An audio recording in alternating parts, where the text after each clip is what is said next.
Hey everybody, it's me, Carla, with www.intuitivesparks.com. I'm here to talk to you tonight about some things that's been just really heavy on my mind for the past, I don't know, 2 or 3 months. Some things that I've been trying to come to terms with, and I think that in some way it may help some of you. So I hope you enjoy this. It will probably end up being about 10 parts to this because I'm very long-winded, but I'd like to share my story with you, and hopefully it will be a way for some of you to grasp or take in what is going on in your life.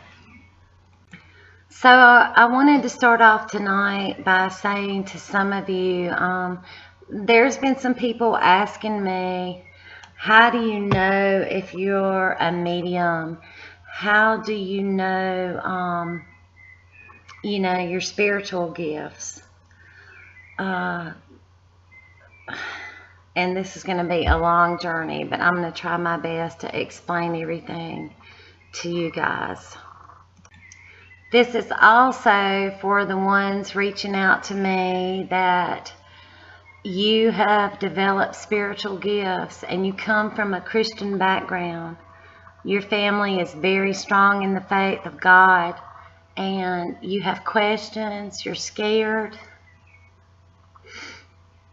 It brings a tear to my eye because God is the supernatural.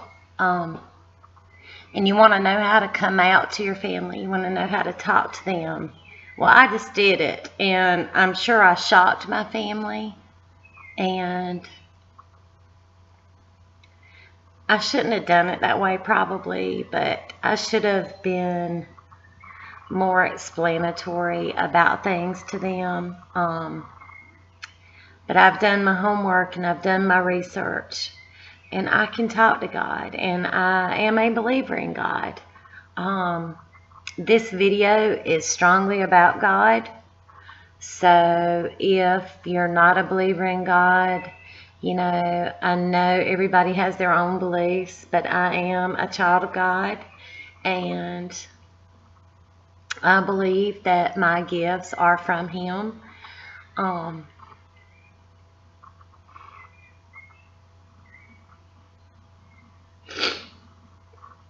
It's very hard for some of us, and I can totally feel it right now. But when you get the supernatural, when you get the gift of the Holy Spirit, you can't keep it in. You want to just let it go. The question to you is, and the question to myself is, what do we call ourselves? What are we? Are we mediums? Are we psychics? Are we seers? Are we prophets? Because no matter what word we put on it, we're going to be condemned for it. In the normal Christian world, Catholic world, I'm not really sure about the Jewish faith and all. I've studied Buddhism, Hinduism. I know some about the Jewish faith. I know some about the Catholic, but I was raised Southern Baptist, Christian, and they do not believe in the supernatural. So here is my story. I hope you guys enjoy it, and I hope it helps y'all in some way. So I grew up, oh my goodness, going to church every Wednesday night and every Sunday. My mom sang in the choir, and my stepmother, my parents divorced when I was 4. My stepmother played piano and still does to this day at church. I went to my dad's every other weekend, and we were always at church, and that was fun. I really enjoyed it. And growing up as a child, I would sit there when I was at my dad's and stepmom's house. We sat on the front row because she played piano, and I could look up at the preacher, and I'd see this hazy film around them and colors, and it was their aura. I didn't know that as a child, but that's what it was. And when I was at my mom's on the opposite weekend, on Wednesday nights and Sundays, Mom would be up singing in the choir, and I'd see Preacher Franks was the preacher there, and I could see him, and he was a little short, 5'5" preacher, but just full of life, full of energy. He could totally preach in the spirit. He could feel it, and I knew he did, and I could just see his aura all around him. But that's where it first started for me, because I was like, what is wrong with my eyes? Because I was like, I could see the colors all around everybody up front. Because, I don't know if you know what I'm talking about, but when you're young, you have to think back as a child, or you can even think now. I was using my imagination, and that's what this whole thing is about. And I can prove it to you in the Bible. There's verses about it. We're just not taught that. But your imagination is the connection to the supernatural. Your imagination is the connection to God, to being able to communicate to God. But I would sit there and I would go in just like a lazy gaze, like I was in another land looking at something. But I was really looking at the preacher, but my gaze was unfocused, so I could therefore see all the energy around him. So that is how it began for me, Kimberly Ruth. This is how I knew I had something special, and I didn't dare say anything because I didn't know at the time. I thought people would think something was wrong. So from that point on, growing up,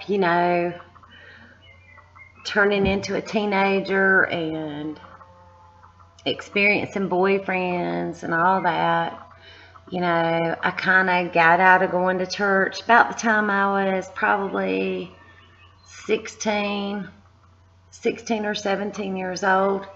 But I always had a strong foundation in God. I did. I grew up going to until junior, what do you call it? Not elementary school, but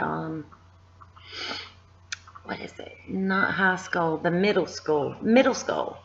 I grew up going to a private Christian school and can recite the books of the Bible. I can do all that. That was one of our 4th grade tests. So it was like instilled in me my whole life. So I'm a very strong believer in God, but not just because of that, because I've truly talked to God. I've prayed to God many times.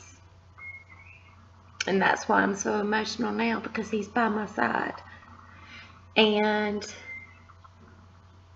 I know that I have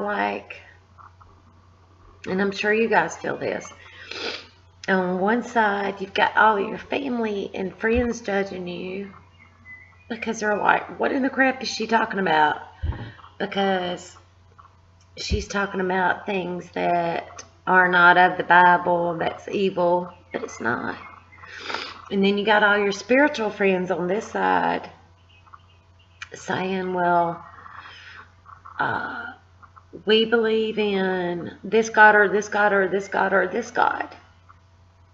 So it can be overwhelming for some people that are truly believers of God, our Heavenly Father, because I am. If that offends any of you right now, totally understand. You can defriend me, whatever.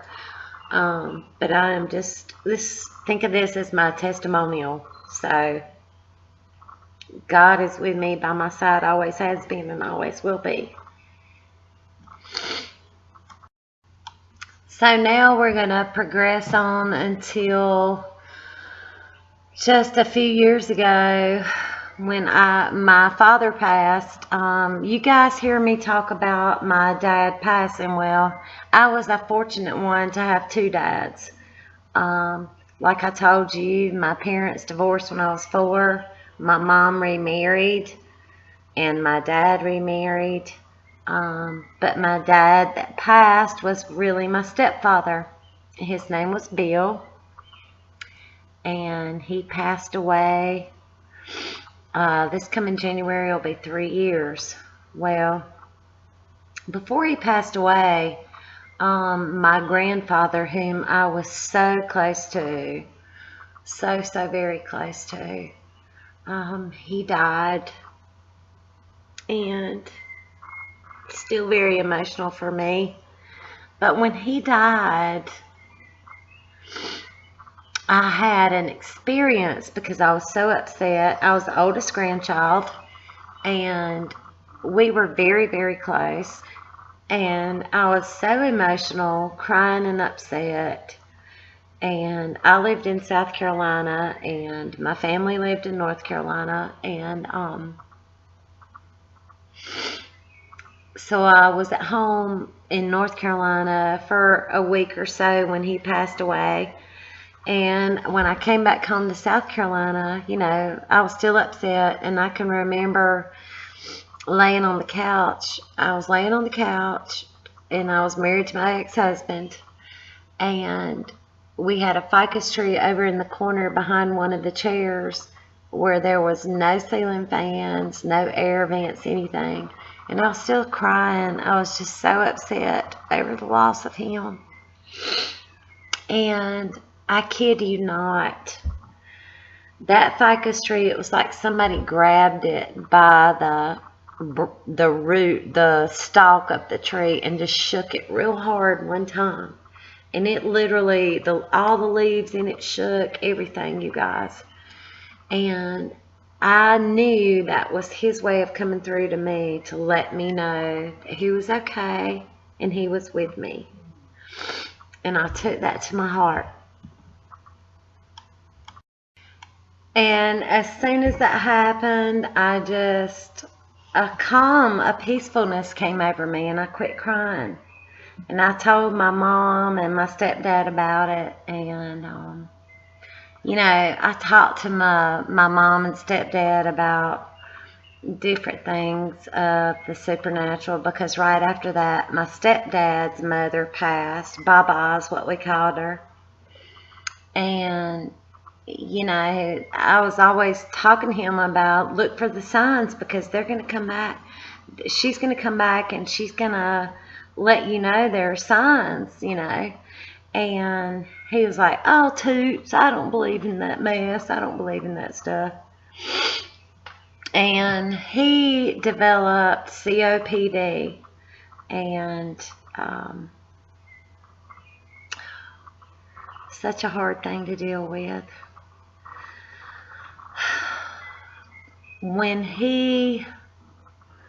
It was Christmas of, 2013, we went, and he and I always used to have a family tradition of going Christmas shopping together to get Mama's Christmas presents, and we'd always go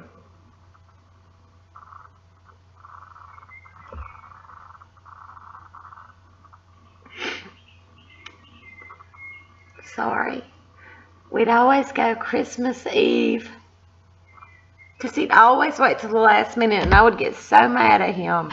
I'd be like, really? When everybody and their mama was out there trying to shop. But we'd always go Christmas Eve.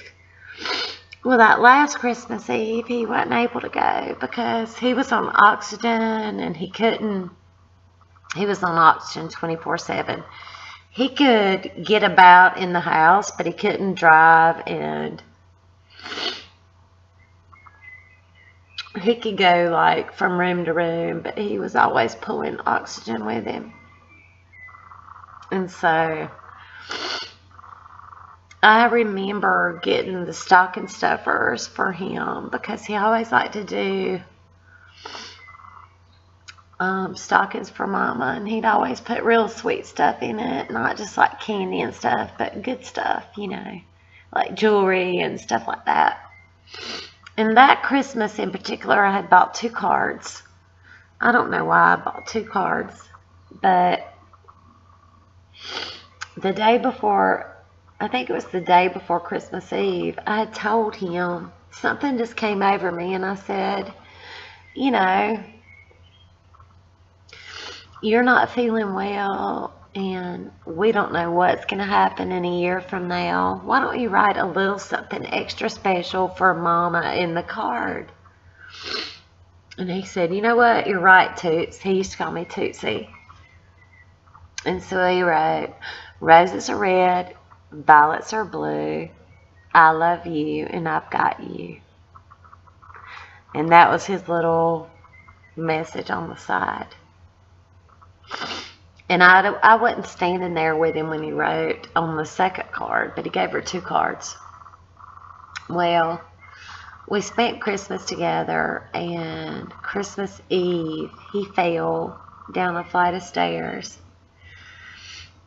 And it was just like he passed out and he fell, and we really didn't know what was going on. But inside of me, I knew, and I told my Aunt Sammy, I said, you know, I really don't feel like he's going to be here much longer. And he made it through. That was Christmas Eve, and January 2nd. His birthday and my mama's birthday was January 4th. And January 2nd he went into the hospital because he had several falls from Christmas until January 2nd. So that was like 1 week's time. So Mama called the ambulance, and they came and got him. And he was a big smoker. And he was like, oh my gosh, I got to smoke one last cigarette. So he smoked his last cigarette, and he went into the hospital. He was in the hospital for like 4 days. And he was in ICU and all. And I was here in South Carolina because my mom was supposed to have back surgery 2 weeks later. I had been home for Christmas, but I had come back home. And I kept thinking, oh, I need to go home. I need to go back because Bill's not doing good. But then I thought, no, I'm going to have to go back in a week and take care of Mama and Bill, because Mama had to have back surgery and Bill wasn't doing good. And the only reason I wasn't going back, because he had been in ICU. They had him on 50 liters of oxygen, and somehow 50 liters, somehow he pulled through with it, and they put him back in a normal room. Well, New Year's Day, when they put him back in that normal room, it was January 2nd, the day of January 2nd. Yeah, January 2nd. He was just like on top of the world. His endorphins had kicked in. But something told me, and I wished I could relive it now, because something told me, go back. And I'm going to tell you what it was. That day, he saw angels. That day, he felt better. He had 2 angel children come into the room, and they had on navy blue pants and gold vests, and he was telling Mama about it, and he was on top of the world because I talked to him on the phone several times. And Mama said, well, what are they doing? Because he described them to him, because she saw him looking around at the room, and he was like following them. And he said, they're just running around laughing and playing. And he looked over in the corner, and where the chair was over in the corner, like the guest chair. And he told Mama, he said, the Virgin Mary's sitting over there. And Mama said, well, what's she doing? She's just smiling at me.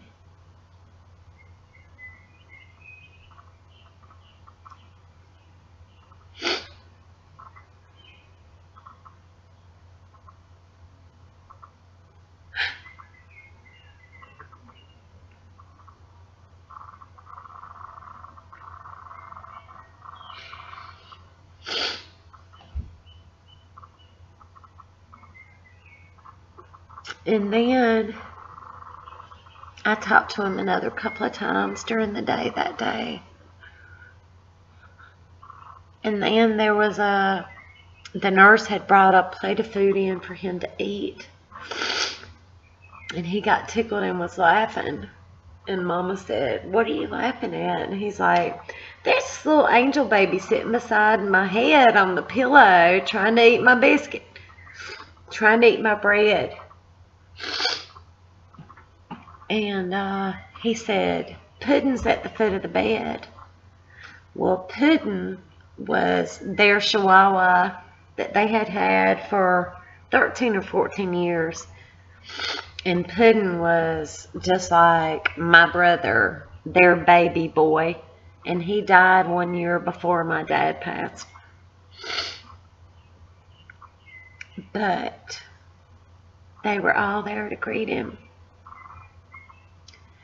Now you tell me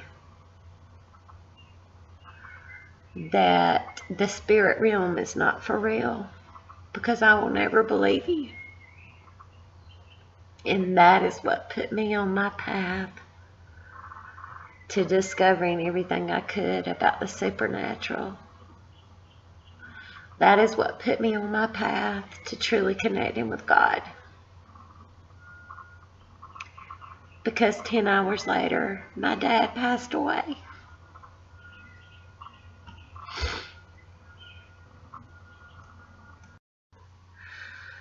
So, of course, when this happened, it was truly devastating, as I'm sure you can all imagine. We all went through the grieving process. So this was in the early morning hours of January 3rd. Before I had headed, and I was en route, my mom called me that night. Let's see, it was January 2nd when she called me at 11 p.m. that I needed to get home, and I had a 5-hour drive. And we jumped in the car, David, Rex, and I, and called Amanda and Stephanie, our girls. And they were en route shortly behind us, and I was about 2 hours late of getting there. But they all waited for me at the hospital, and so he died in the early morning hours of January 3rd, 2014. And so very hard, you guys, so hard. But long story short, this is what put me on my path to, I don't know, reawakening, awakening, my path of total connection to the supernatural. I don't know what happened, but this is how it happened. I had had the sights when I was younger of the auras and all that. But when this happened, we went home that night. That was that morning, early hours of that morning, January 3rd. Well, that very next day was January 4th, which was my mama and his birthday. They shared the same birthday.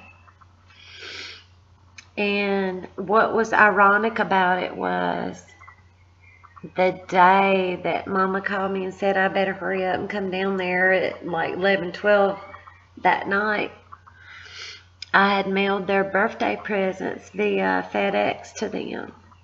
So when we get home to my mom's that day, the morning my dad had passed, FedEx comes to the door, knock, knock, knock, ringing the doorbell, and there's their birthday presents. So very hard. Oh, so very hard.